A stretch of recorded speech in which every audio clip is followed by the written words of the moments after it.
Assalamualaikum warahmatullahi wabarakatuh.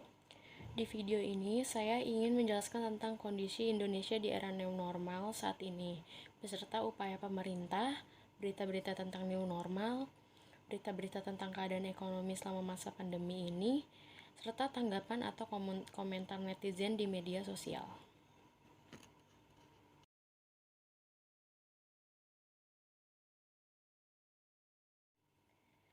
Dilansir dari kompas.com, new normal, benarkah cara pemerintah terapkan herd immunity alami? Jumlah penambahan kasus COVID-19 masih cukup tinggi di Indonesia.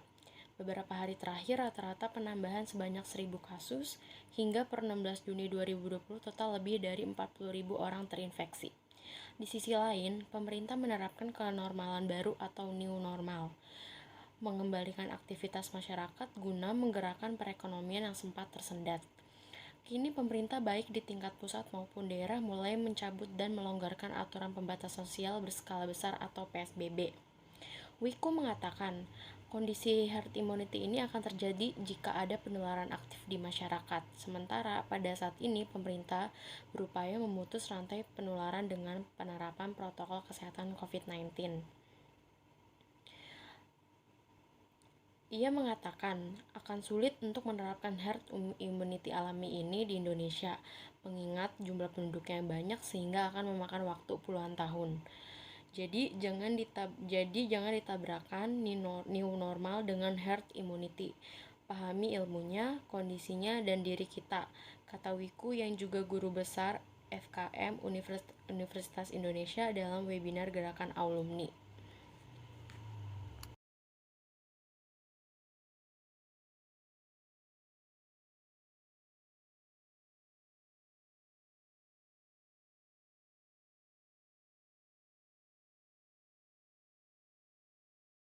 Adapun upaya pemerintah untuk menyelamatkan Indonesia dari krisis ekonomi akibat pandemi COVID-19, dilansir dari website merdeka.com yang berisikan tentang pemerintah Jokowi Ma'ruf menyadari perlu penanganan serius untuk mengatasi krisis kesehatan, sosial, dan keuangan yang disebabkan oleh pandemi COVID-19. Prioritas anggaran pendapatan belanja negara APBN 2020 pun didorong untuk menjadi prioritas dalam mendukung penanganan COVID-19 terjadi saat ini. Kepala Pusat Kebijakan Ekonomi Makro Badan Kebijakan Fiskal atau BKF, Kementerian Keuangan Hidayat Amir mengatakan untuk mengatasi persoalan tersebut memang harus dilakukan secara serius.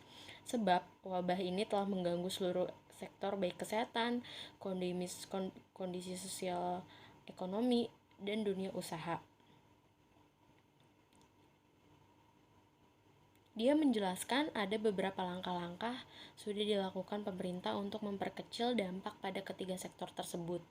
Di bidang kesehatan misalnya, pemerintah sudah memberikan dukungan peralatan bagi tenaga medis, pembuatan rumah sakit darurat, hingga mengupayakan rumah sakit rujukan untuk pasien COVID-19.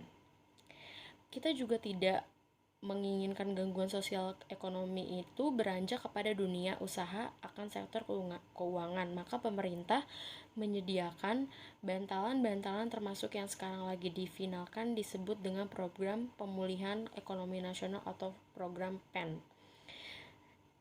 Berbagai program pemulihan untuk dunia usaha juga terus dilakukan pemerintah agar mereka tetap bertahan. Pemerintah menyiapkan dukungan bagi dunia usaha melalui koordinat erat dengan BI, dengan OJK, dengan perbankan nasional untuk bagaimana sektor bisnis, sektor usaha, sektor real tetap bisa bertahan walaupun tidak melakukan aktivitas ekonomi.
Gubernur DKI Jakarta atau Anies Baswedan mengatakan, semula ini krisis kesehatan, kini terasa sebagai krisis ekonomi.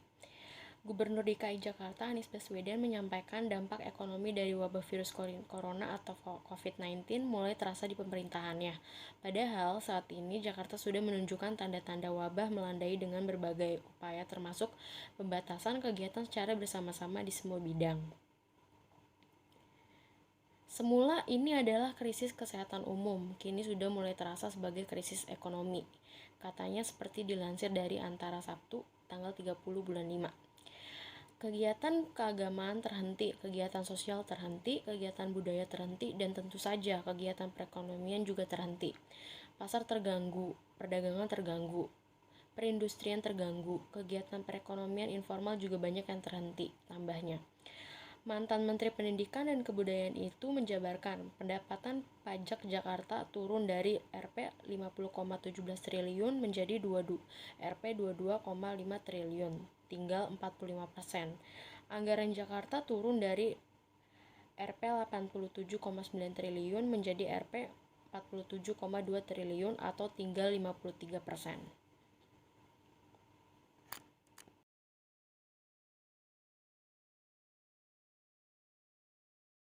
Adapun tanggapan di media sosial terhadap upaya pemerintah dalam memutus rantai penyebaran COVID-19, yaitu salah satunya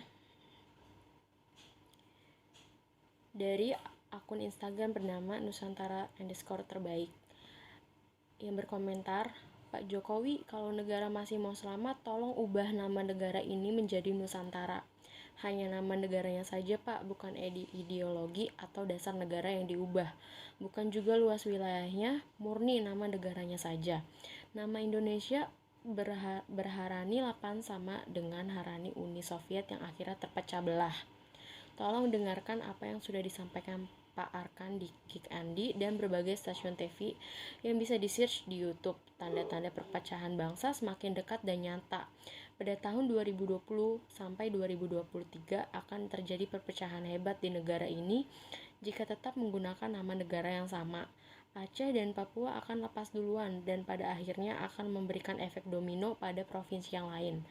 Nama negara yang sekarang tidak sesuai dengan budaya, akar, dan tanggal berdiri negara sehingga memberikan pengaruh yang sangat buruk bagi kita semua.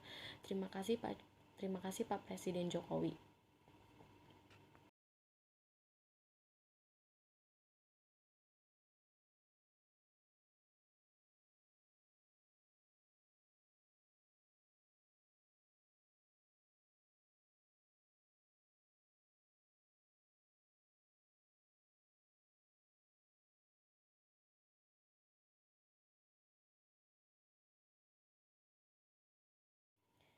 Kesimpulan dan saran.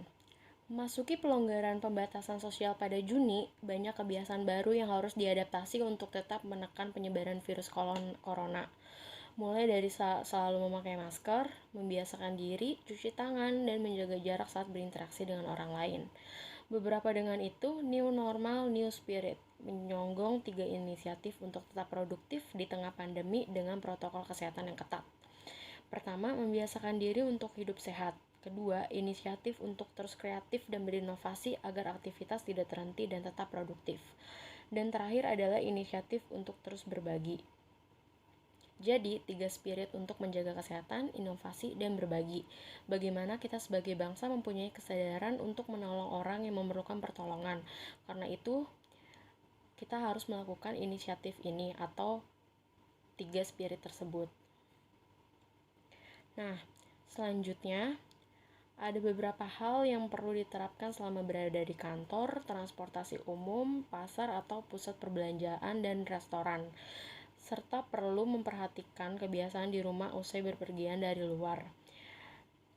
Pada tempat kerja, pastikan lingkungannya bersih serta berventilasi baik, juga tersedia hand sanitizer, tempat cuci tangan, dan masker.